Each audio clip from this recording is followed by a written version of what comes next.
What's going on, guys? Vulkan here, and today we're covering 50 tips, tricks, pieces of advice, all that good stuff, and this is all going to help you out in New World.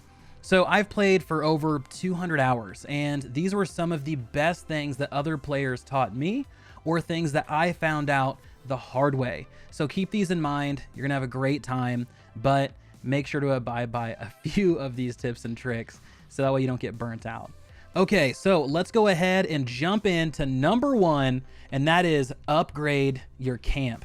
So upgrading your camp is going to be crucial for unlocking more features and crafting opportunities at your camping spot. If you leave this at level 1, you're going to be constantly shooting yourself in the foot. You can see what quest is required to upgrade your camp by opening your attributes screen and clicking on leveling rewards, then scroll and find that camp tier upgrade. Number 2, craft or buy bags. New World is a game where you will constantly be battling against storage limits because you need so much stuff to be effective. It is a craft heavy game. So the bags you get early on are pretty much meh. I mean, it's worth saving yourself some time and frustration by either just leveling up and crafting your own bag or buying a better one. Number 3, choose fast leveling weapons. So when you're leveling, you want to take the most effective weapon that you can stomach using. So that means if you're a magic player, then you need to get a little bit more comfortable using something different early on. Or you can be okay, right? Killing things a little bit slower than the rest of the folks. This is all about what you want to play. These are just tips and tricks. If you want to have a fast leveling weapon, I would highly recommend using the great axe, the hatchet, the bow, or the rapier early on. Number 4, pick the right territory cards. So choosing territory cards is kind of an art in New World, and you need to make sure that you pick the right ones to be the most effective. Now, I do have a full guide dedicated to this feature, kind of going through everything, but long story short, make sure you understand the different areas and what those different areas offer in order to pick the best card. For instance, you don't want to take a bunch of reductions to trading fees in a zone that doesn't have a big trading hub. Those are wasted upgrades. You want to take something like crafting fees in a starting zone, that way you get the most bang for your buck. Number 5, always eat. You need to keep this food buff up. When it comes to health regeneration in New World, you need to eat to maintain a buff that in turn regenerates your health. If you don't eat, you don't passively regain health. Now make sure you're eating the right food because some will only restore mana, so keep that in mind. Number 6, don't be afraid to use consumables if you need to. Now, this is one of those rules that has a lot of caveats, right? Consumables are a huge source of experience for town project turn-ins. So I would recommend saving them as much as you were able to and turning them in for that. That way you can level a little bit faster. Number 7, avoid the town project traps. Not every town project is a good source of experience or a good use of your time. So for instance, anything with fish is bad. The time investment for the value and the payoff is just not there. So the general rule of thumb, take missions where you have to kill animals that can be found anywhere, like wolves or turkeys, rabbits. And then take crafting missions that can either be completed quickly, like the armament turn-ins. And then lastly, take the ones where you need to open chests. These are often found in the same route as the main and side quests, so you can double dip here and pick up some extra experience. Number 8, don't turn in high-level resources for town projects. Things like orichalcum, lodestone, weirdwood, etc. You need a ton of these for endgame crafting, and it's just not worth wasting them here. Number 9, don't just stay in the first zone and level all the way to 60. There was actually a few players that did that. They didn't realize that you could go to another zone and start leveling there. They thought the quest would take you wherever you needed to go. Now, this isn't the case, obviously. There are quests and faction quests that will have diminishing returns as you get higher in level, and you're still picking them up from places like First Light and Monarch's Bluffs, right? You want to stay in your area until about level 20, maybe 25, and then move upwards towards Brightwood, and then start doing questing there. Number 10, when you're doing corrupted events, make sure to tag the Carapace, the Veil, or channel your AZOTH staff in order to get credit and rewards. If you don't do any of those 3 things, you will not get credit no matter how many enemies you kill during the event. So another thing related to corrupted events, these do have decent gear and they drop things called corrupted slivers. These are used to make dungeon keys called tuning keys or tuning orbs, and you need these in late game, so make sure to hold on to them. Number 12, this one is fairly basic, but sometimes people forget you can party up with others to level faster. AoE farming is a thing in New World. Number 13, do not sleep on the alternative trade skills, things like jewel crafting and stone cutting. They may seem very boring early on, but later in the game, they're incredibly powerful. Number 14, collect resources as you go. Do not be hyper focused on questing and running from objective to objective. You're going to miss out on lots of passive experience and resources that will be used to turn in for town projects. Number 15, skin everything. Literally skin everything that you possibly can. It is a huge source of passive experience. You get to level your trade skill basically for free along the way. It's minimal effort and it's very much worth your time. Number 16, do not just follow the main quest. It is literally the slowest way to level. You will most likely burn out. You need to take side quests, town projects, participate in portal runs, lots of different things that can give you alternative and side experience to help kind of push you along. That way you can reach those main quests and they're going to seem like big milestones rather than such a slog. Number 17, do not just go full damage and DPS. You need to have a balance of defense as well. Remember, this is a game that gets progressively harder. Enemies will get more intelligent, they'll be able to use more abilities, so you need to be able to have a strong defense and not just be a glass cannon. And I mean, you might be smoking everything early on, right? You're gonna just 2-shot, 3-shot everything, but you will see a pretty decent difficulty curve as you level up.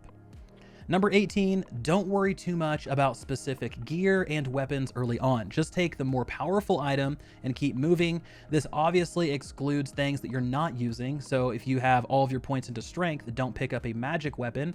1, magic weapons are weak until 35-ish, but 2, all of your investment into strength will not scale with that other weapon. So it doesn't make sense. So obviously maintain some form of consistency.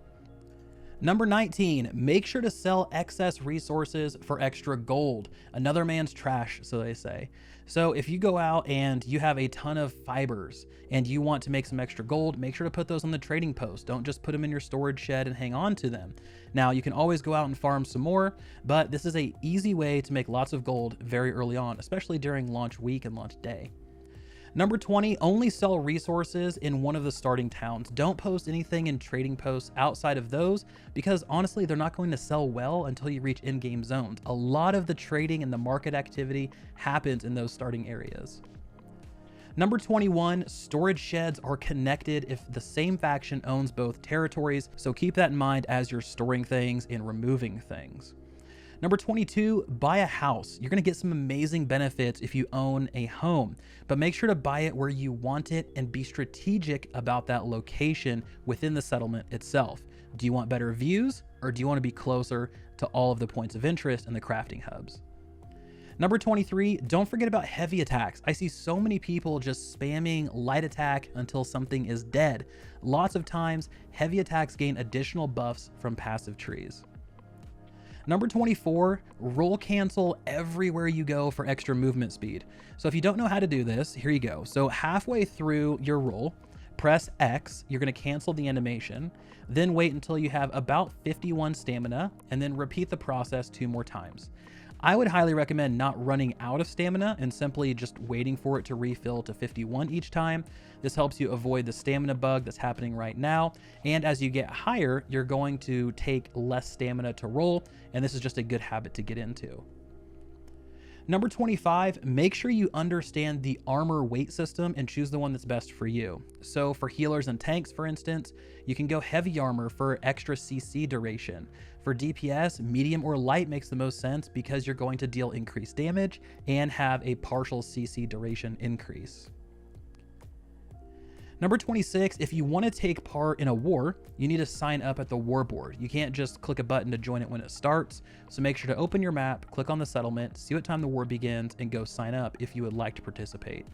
Number 27, if you don't like PvP wars, consider joining invasions. These are PvE versions of wars. They're incredibly fun. They're incredibly challenging, but they're really fun to participate in. Number 28, make sure to invest into attributes that scale well with your weapons. Don't just put all of your points into focus if you're using a hatchet, for example. You need to make sure to match what you're going to be specializing in. Number 29, do not slot gems into early gear unless you absolutely have to. Gear is going to be recycled so often that these gems are just wasted, and there's a lot of value there that you're just throwing away. Moving on to number 30, dungeons require tuning orbs to run, and stone cutting is where you do that. So make sure to keep note of all of the resources you need to collect in order to craft those tuning orbs later on. Also, make sure to level up your stone cutting because you need to be able to craft those tuning orbs later on. And this is something you don't want to get caught doing at endgame. Number 31, we have fish. So fish oil and fish fillets are from salvaging fish, not just catching them. I always see someone ask this question: how do I get fish fillets? I've caught 100 fish. What do I do? Salvage the fish, you'll get your fish oils, fish fillets. It's not guaranteed every time you get fish oil, by the way. So it's a rare job. Number 32, another one that I literally see hundreds of times every time that we get access to the game. Hemp are tall purple flowers. They're where fiber comes from, and they're primarily found in grasslands. A good place is Primrose. Number 33, when you quote track an item, it just adds it to your compass. You don't need to turn it on. You don't need to do anything extra to begin tracking iron, for instance. It'll automatically appear there.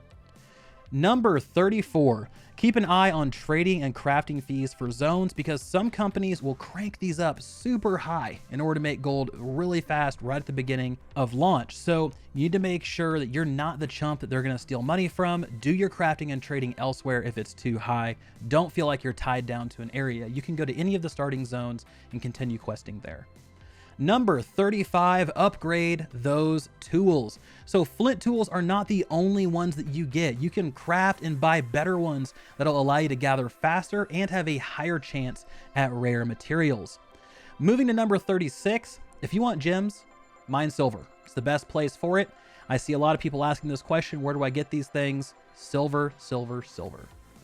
Number 37, gathering gives decent experience. Please do not sleep on it. Try to gather as you head from objective to objective, and don't just think, oh, gathering's just for crafting people. I'm not a crafter, so I don't need to do that. You absolutely do. New World has a great crafting system and a gathering system. Make sure to take advantage. Number 38, do not fast travel too much. You will run out of AZOTH and be left stranded. Now, a trick is if you lower your weight, your inventory weight that is, you can fast travel for less. So make sure to dump everything out if you want to fast travel for cheap. 39, use the in recall when you can. Open your map, click on the settlement that has a little moon icon, and you can fast travel there. Or if you own a house, you can recall to your house. Moving to number 40, we got the final 10 things here, guys. There's actually 2 more. I snuck in a couple extras, 52. But number 40, you can die to respawn to the closest settlement. You do take durability damage, but you can move around quickly. The old kind of respawn method that we had is no longer available, so you can't do that anymore. It's either death or running. Number 41, when you're repairing items, you need gold and repair parts. You can do this in your inventory by either holding R and clicking on an item, or just click repair all at the bottom. Sometimes people forget about the repair all button because it blends into the UI. Moving to number 42, you can quickly deposit all items in a bag category by clicking on the small arrow next to the title of that bag section. So for instance, all of your fishing materials and your bait, you can click the little icon there and send all of your bait into storage. Number 43, you can search for items in your bag by using the search function at the top. This again kind of blends into the UI and people forget about it. You can easily find a certain tier of items or a certain named item by typing it in there. Number 44 is a farming one. So legendary and epic weapons aren't ultra rare drops. I've been able to land a few in just a couple hours of farming. If you check out New World Fans or New World Database to find the one you want, you can go out there and start farming who it drops from. So good stuff. Number 45, the top 3 zones, the Great Cleave, Eden Grove, and Shattered Mountain, cannot be claimed by a company. Those are permanently kind of unclaimable. So when you're going out there and you're doing stuff in those areas, just understand that. Don't go out there and be like, I'm gonna claim the settlement and then we're gonna own this area. It's not how it works. Number 46, make sure to clear out the overworld dungeons. This is where elite bosses are, and this is where you can get elite supply chests and legendary crafting materials. Plus, this is a great way to get tons of experience to level up and level up your weapons. Number 47, you can respec your weapons for free until level 20. So take advantage of this to try new combos before you have to pay for it. 48, if you level with PvP on, you do get a small experience bonus. Is it enough to kind of sway you if you're not a PvP person? Maybe not. I think it's like 5%, but it does add up over time. 49, make sure to salvage anything you don't need. There is not like a trash vendor, so salvaging is the only way to get rid of items, so be sure to do that from your inventory. You'll get a small amount of gold and repair parts. Number 50, the last 3 we have, guys. 50 is you can send money by opening up your inventory and clicking on send money. This will let you send it to other players or into your company treasury. I had quite a few people actually reach out and ask, how do I donate to the company treasury? I'm not sure. You know, people are asking, hey, can you send us money? How do I do that? Because it's not really gone over very well in tutorials and things like that. Very easy. Open your inventory. Along the bottom, you'll see send money. Click that, and you can choose company treasury. 51, very easy. You can't swim. You just die. You don't even have a swimming animation. You're just like the Pirates of the Caribbean walking on the bottom of the ocean, except you can't breathe underwater. You just drown. It's not good. And it seems a little weird that sailors who were on a old-timey sailboat coming over here can't swim. I don't know what's going on, but either way, don't try to get into the water. 52, to capture a territory for your company, you either need to buy a fort for 100,000 gold or do enough PvP missions to declare war and take it from another company. So everyone, that wraps up the top 52 tips and tricks, bits of advice and guidance for New World. I hope this helped out someone. There's a lot in here, and I know if you're just getting into New World, this seems very confusing most likely, but just remember a few of these and you'll be off to a great start. Guys, thank you so much for all of the support. I so appreciate it. And if you would like to join my New World company, make sure to click on the Discord link in the description below, as well as a few other really cool links that are going to help you out with your time in New World. As always, everyone, this has been Vulkan, and I will talk to you guys next time.